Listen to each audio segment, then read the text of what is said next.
அக்கா என் தங்கச்சி நாய் கடிச்சுச்சு, அது மேல கேஸ் போடலாமா? ஏதே கேஸ் போறியா? முதல்ல ஊசிய போடுறா.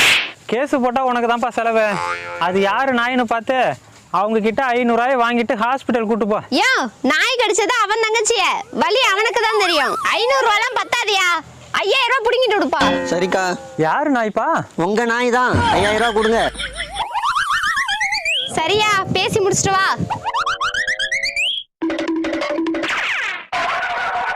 500 ரூபாயில முடிய வேண்டியது இந்த குந்தாணி 5000 ரூபாயில இழுத்துட்டு போற பாத்தியா? சரி, நீ வீட்டுக்கு போப்பா, நான் பணத்தை எடுத்துட்டு வந்து கொடுக்குறேன். சரிங்க. உனக்கு ஏதோ 5000 ரூபாய்? உங்களுக்கு இந்த மாசம் அரிசி வாங்க வச்சிருந்த காசு தான். உன் இடுப்புல இடி இறங்க. ஏண்டா அவன் தங்கச்சியை கடிச்சதுக்கு ஓனர் பொண்டாட்டியை கடிச்சிருக்கலாம்ல? அப்புறம் எனக்கு யாரு ஊசி போடுறது?